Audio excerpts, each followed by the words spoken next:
Midivani Monroe for MissFabulous.com. Long the favorite of ingenues and starlets for their sexy, figure-flattering dresses, Los Angeles-based Stop Staring showed a collection for fall 2012 that built on their signature look and added more separates and jackets to create a full lifestyle collection.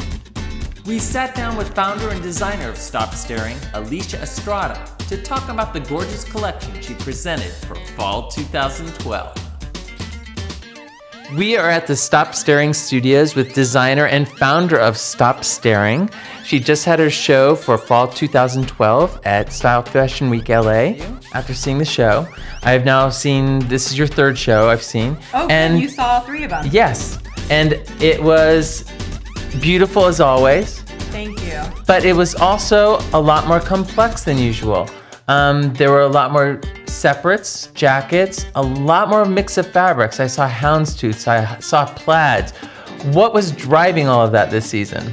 Well, I gotta be honest with you. You know, I know it's gonna sound crazy, but as the shows have been going on and on, you know, the first show, as you said, we've only done 3 major fashion weeks.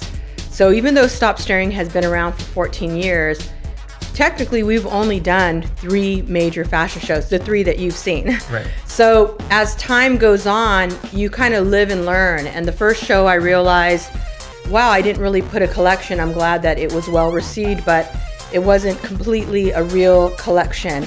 The second time I got more organized to kind of make it more of a collection.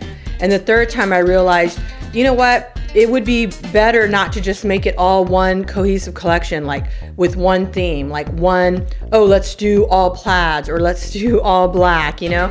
And by the third time I realized, you know what? Let's just show people what they really want.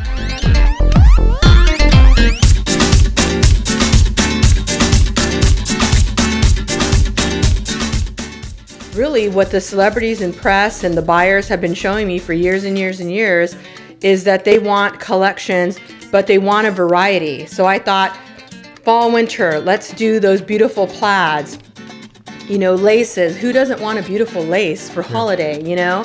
And then we wanted to do a beautiful collection using, you know, the silvers and golds. I mean, come on, isn't that just perfect for, you know, a party, New Year's, you know, bash or... And so I really kind of then just decided, why don't I just do it in collections? And I really found that that was really well received. So I was excited about it.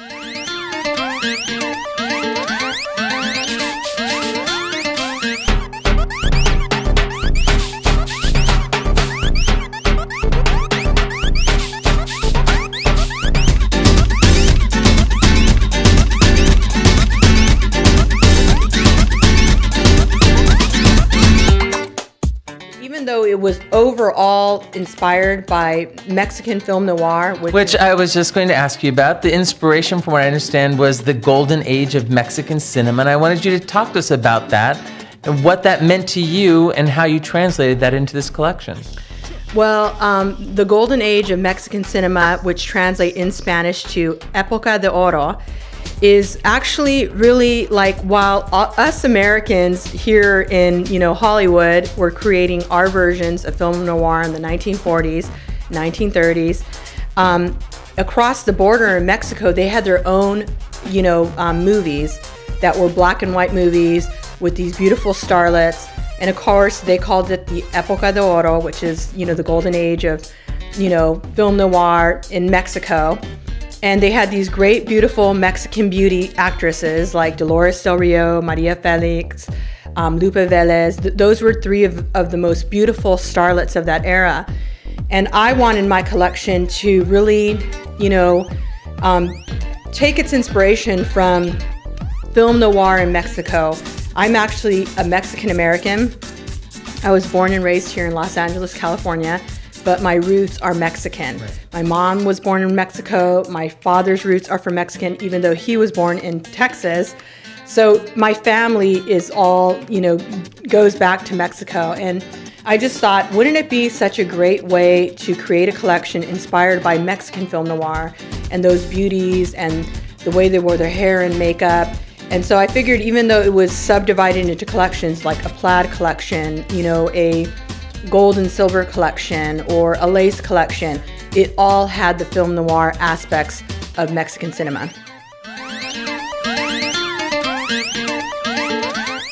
I think that translated very well, especially with your usual nostalgic kind of semi-retro look.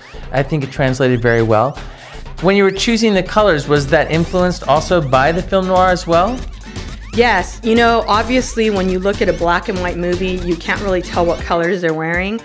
But what I like to do is I just envision myself, wow, if I was Maria Felix or I was Dolores Del Rio on that particular set, you know, it looks like she could be wearing red, but you never know unless you studied how black and white films were made. Exactly. So I kind of just used my best instinct and thought, wouldn't that be fabulous in gold? Or if I was wearing that and I was her in that movie, or I was featured, I'd be wanting this in silver, or I'd want this in a black lace. And, you know, a lot of those movies were like, the women were femme fatales, or they were, you know, business women trying to make it on their own, or, you know, they were divorcees. And, you know, they were always about, you know, this crazy drama, just like the film noir here in America. So I kind of just went off my gut instinct on what colors to use. But overall, I really think that the collection came together. And, you know, in Mexican, you know, in general, they used a lot of laces, like the flamenco dancers, the mantillas. Yeah, they used a lot of lace. So I thought, why don't I just do a small capsule collection of lace and just kind of use that as the introduction.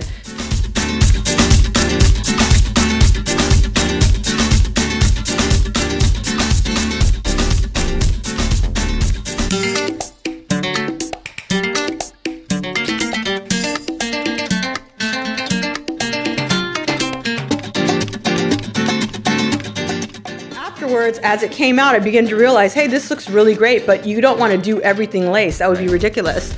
So then I decided, okay, let me incorporate some of those beautiful Mexican colors. That's where the red tulip print came out of. Was I looked at that and I thought, that looks like something a Spanish Mexican dancer could be wearing, but I didn't want it to look too costumey.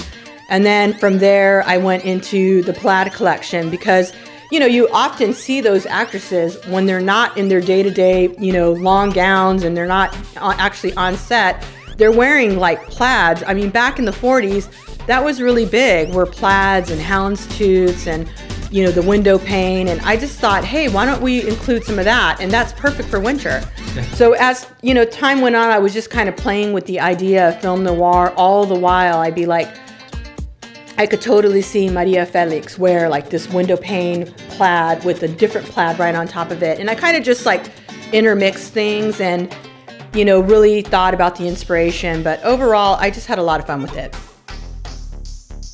How do you feel about how this collection came together for you? Well, I gotta be honest with you, being 2 months pregnant and just finding that out literally days before the show, I was so stressed out. And, but I'm really lucky because I don't know if a lot of people know this, but like 4 of my sisters actually work here. Right. And so what's great about having your sisters is they're always gonna be so honest with you and so dead honest. So before the collection even goes to show, believe it or not, there may be 60 styles and maybe we only end up showing 30 at Fashion Week. So we're culling the line. Like my sisters every day are coming down to the design room and watching me go through the process. And they would be like, you know what, that is definitely an A, you have to show that you know, on the fashion show. Or they'd be, you know what, that's a B+, we know it's gonna be a great seller, but it's not fashion show material.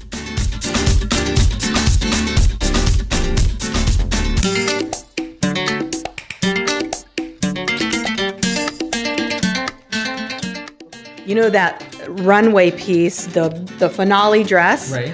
I gotta tell you, I spent almost 5 days debating whether or not to keep it in the show. And it was my sister's unanimous vote, 4-1, saying you have to show it.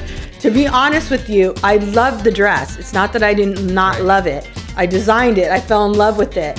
But then I thought, is this too much I mean, honestly, when I designed it, I remember designing it, creating it, and staring at it and going, if this isn't film noir, Mexican film noir, I don't know what is.